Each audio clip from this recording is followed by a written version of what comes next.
down the hammer and pick up the pencil. You're about to listen to the Savvy Radio Show.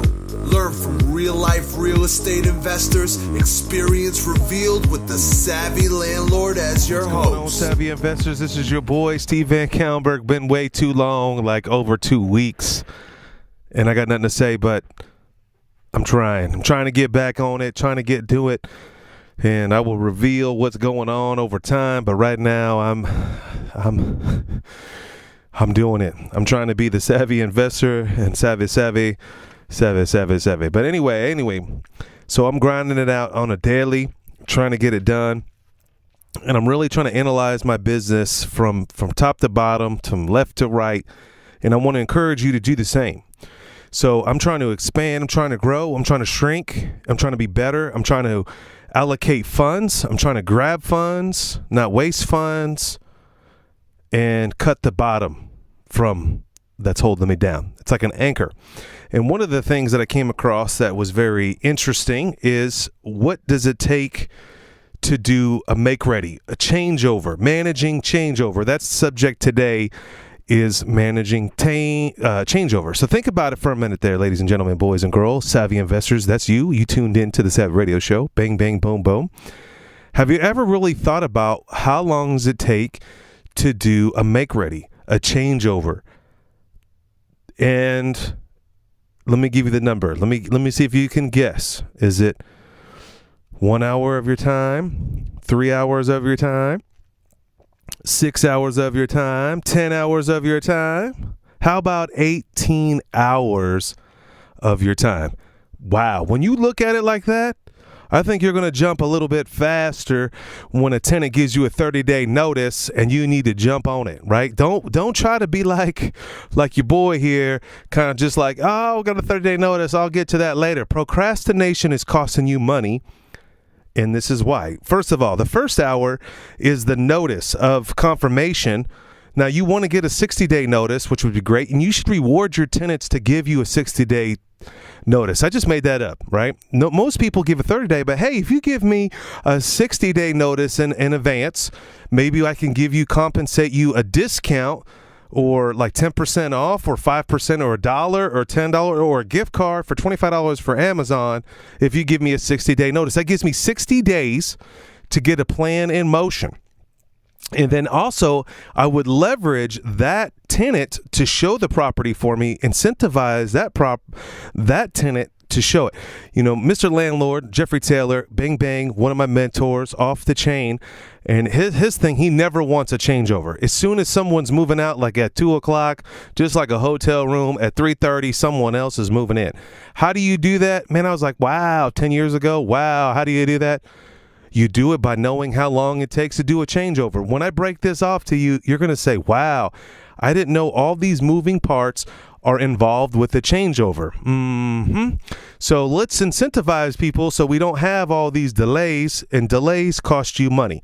So 1 hour right out the gate is, you got the typical notification, pre-lease, lease schedule, electrical vendors. Just organizing that should take you time.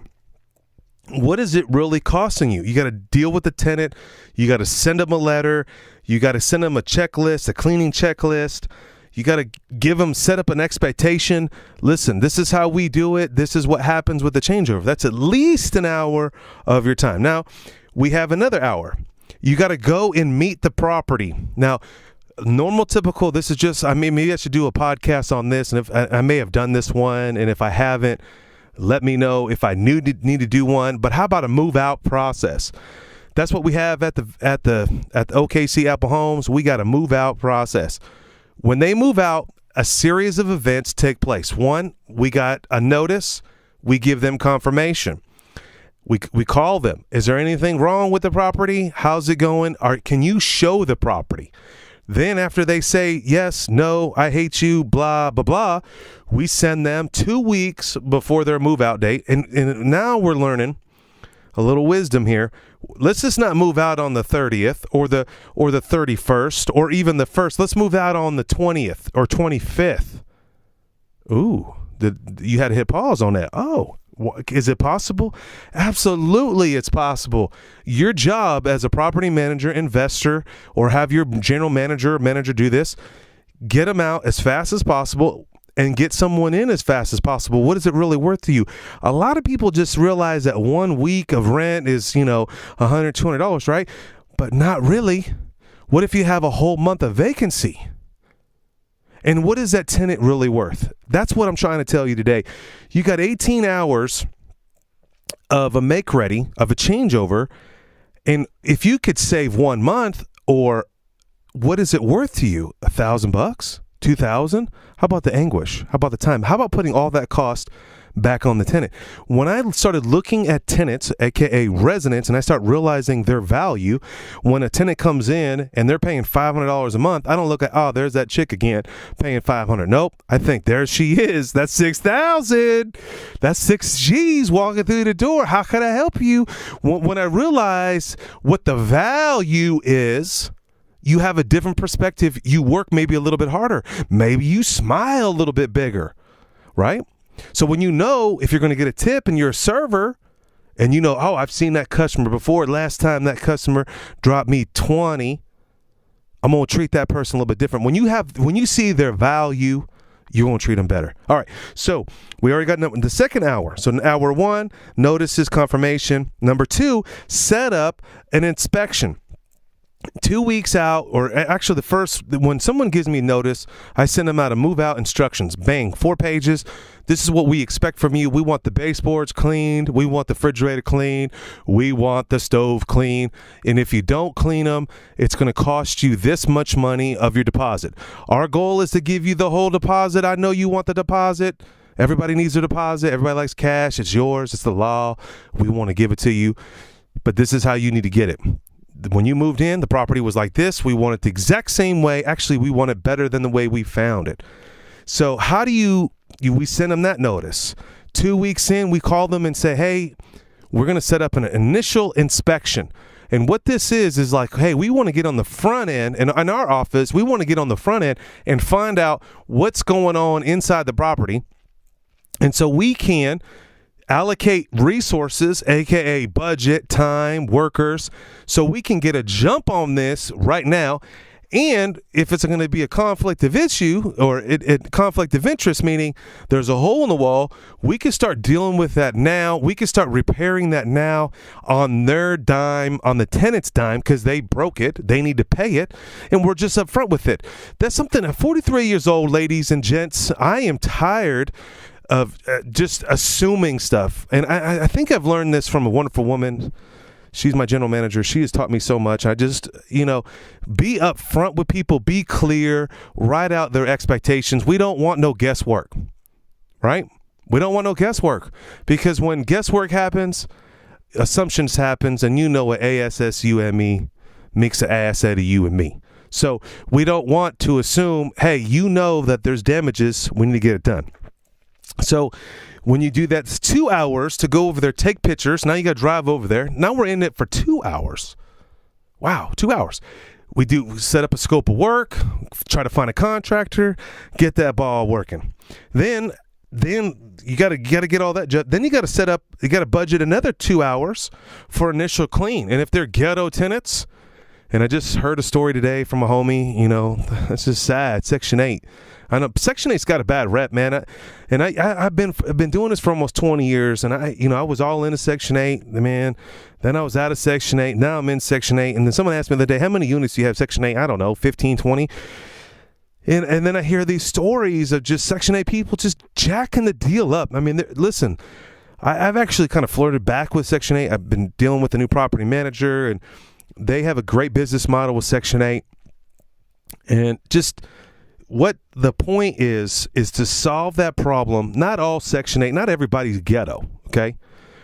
But as an investor, ladies and gentlemen, boys and girls, is do your due diligence on these people. And, I guarantee there's some Section 8 people out there that are thankful that the government is helping them out, that they're in a tight space, that they may be single, they can't afford something, and the government's fifthing the bill.